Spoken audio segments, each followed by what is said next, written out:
and gentlemen, a very warm welcome to tonight's edition of the Daily Debate. It's Sunday and it's 9 p.m. here in the Egyptian capital.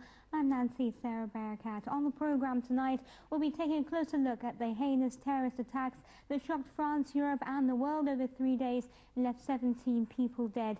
In a show of international solidarity today, saw huge crowds and some 40 world leaders join a unity march in the French capital.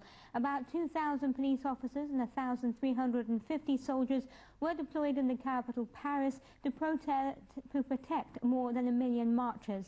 On Friday, French elite forces stormed 2 hostage sites, killing 2 brothers behind the Charlie Hebdo massacre and a 3rd ally in a fiery end that also claimed the lives of 4 hostages.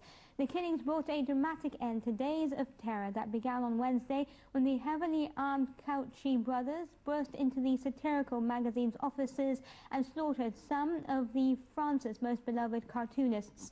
As shots and explosions rang out in the City of Light, 5 people, including the gunman, were found dead in the aftermath of an assault on a Jewish supermarket in eastern Paris, and several captives were freed. Gunmen at both sides told French television that they were acting together in the name of Al-Qaeda in Yemen and Daesh. And that's going to be the main topic of our discussion today, and we'll be taking a closer look at that with my in-studio guest. But there's always another top story making headlines here in Egypt, and that's the President Abdel Fattah al-Sisi's visit yesterday to downtown Cairo's High Court complex in celebration of Judiciary Day. In a short speech, the President praised the role of the judiciary and the prosecution in upholding the law and carrying out their duties during this critical period. He also reiterated his commitment to the independence of the judiciary according to the constitutional principle of the separation of powers. Now joining me over the phone for a look at that is Councillor Mu'taz Abu Zaid, Deputy Head of Egypt State Council. Thank you very much for your time, sir. Thank you. Good evening. Councillor Mu'taz, if you could tell me, how did you see the President's participation yesterday in the Judiciary Day celebration? Of course, this participation had a very great meaning for the Egyptian people and also for the judicial power, as it repeats a remarkable and respected event in the judicial history in Egypt, which was neglected or denied for a long time. The second one, it assures that there is an independence and stability for the judicial power here in Egypt because of their participation in the last 3 years and for the many movements happened in the Egyptian society, and according to the judgment, which was very impressive in the Egyptian society last 3 years.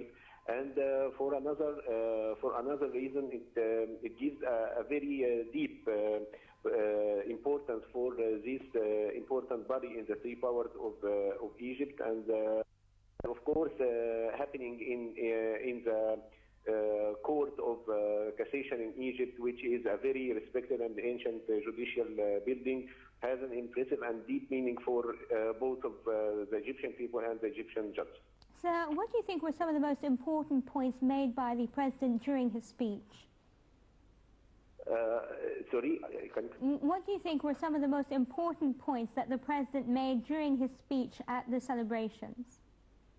Of course, I think there are 2 main points. The first one was about assuring of the independence of the judicial power here in Egypt, and the second one, that there is no pressure at all from the body of the President or the association of the presidency upon any activity in the judicial power. He assures that it's very independent and fair and very neutral according to what happened in Egypt through all the political movements during the 3 last years. Sir, I'd also like to ask you about a statement that was made by the Supreme Judiciary Council Judge Mohammed Abdurrahim, and he said that the President stood by the judges against attempts of intervention by some countries that wanted to comment on some verdicts that they didn't like and asked not to enforce them. Now, how important is it that we maintain a policy of non-interference when it comes to Egypt's judiciary and judicial affairs? Yes, of course, it must be assured by everyone, and that was very noticed in this visit, that judiciary power or the judiciary day or the judicial memories in Egypt must be respected, as it was noticed that the governor or the president came to the judge to participate their celebrations. They didn't participate in his palace or in the association of the presidency, and this gives a very important message that we must assure the respect of this judicial power, and we must participate these remarkable days, protecting and saving all the meanings of respect and appreciation for this important power in Egypt. I thank you very much, Councillor Mu'taz Abu Zaid, Deputy Head of Egypt State Council for Sites. Ladies and gentlemen, our first report for the evening takes a look at the three-day spree of violence that hit France, which horrified also not just Europe but the world at large. Police searched for a woman linked to the three Al-Qaeda-inspired attackers, but according to the latest information that we are receiving, Turkish officials say that she appears to have already slipped into Syria. Let's watch.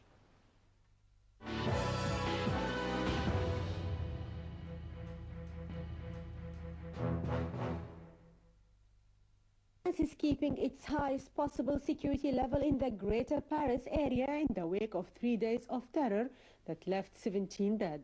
After an emergency meeting with French President François Hollande, the Interior Minister said that they want to keep the high level of mobilization and vigilance. In a televised speech on Friday, French President François Hollande saluted the French soldiers and thanked the French people for showing courage. Hollande warned that France faced down terrorists behind the deaths of people in 3 days, but has not finished with the threats. Hollande emphasized the importance of solidarity to effectively counter the threat of terrorism. For his part, French Prime Minister Manuel Valls said that France is in a war against terrorism and against a civilization, adding that new security measures will be taken. Valls said that current policies had resulted in 5 attacks being foiled since August 2013. On the ground, hostages taken in a jewelry store France have been released after the men holding them surrendered to police. The incident evolved shortly after hostages were freed in Paris and Charlie Hebdo suspects killed in northern France.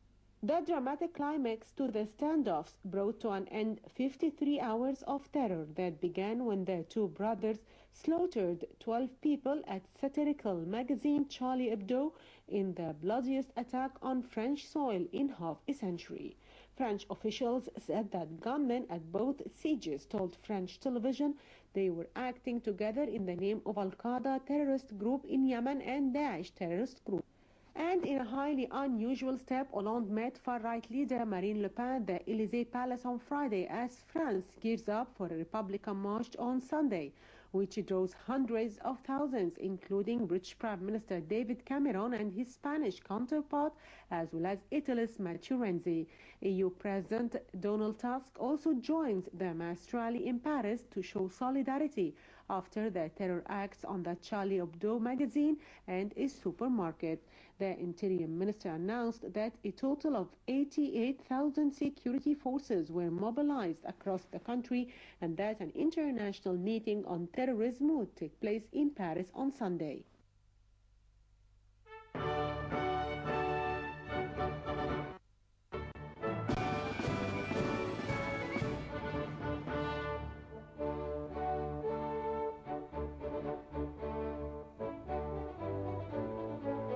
A new Suez Canal.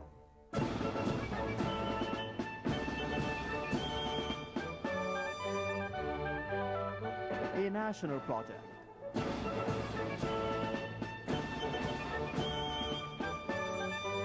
Fully financed and implemented by the Egyptians.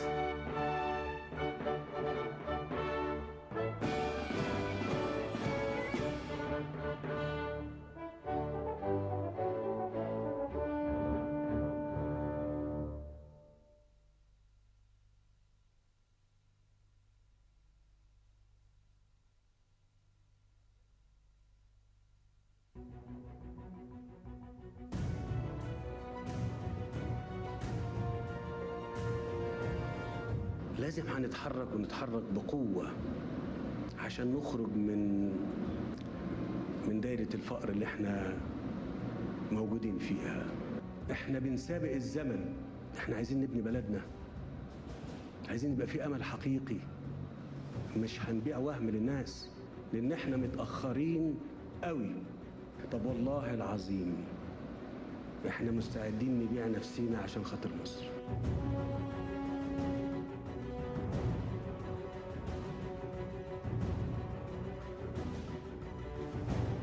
التخطيط اللي كان معمول قبل كده كان بيتصور ان احنا ممكن نتكلم على حاجة على امتداد القناة بالكامل، واحنا كان لينا في الدفاع وقتها، انا بقول وانا كنت مسؤول عن ده، وقلت ان ده هيبقى ضد الامن القومي المصري.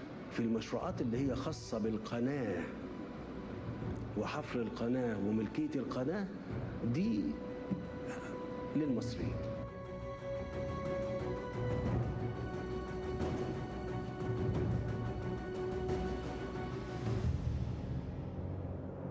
زي دلوقتي لو كان لي عمر انا، وان شاء الله المصريين لهم العمر، نيجي ونفتتح المرحلة ديت ونعبر في القناة الجديدة ال 35 كيلو.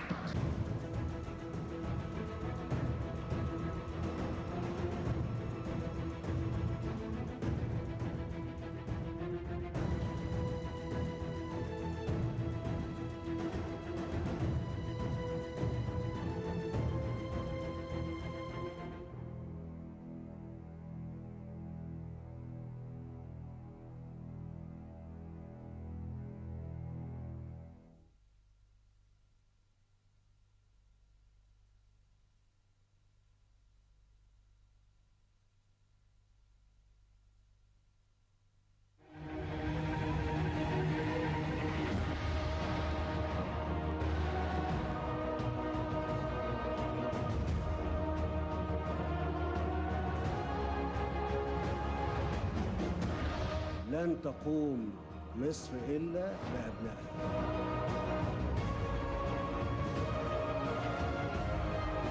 إن شاء الله السنة الجاية نيجي ونفتتح المرحلة دي، نعبر في القناة الجديدة.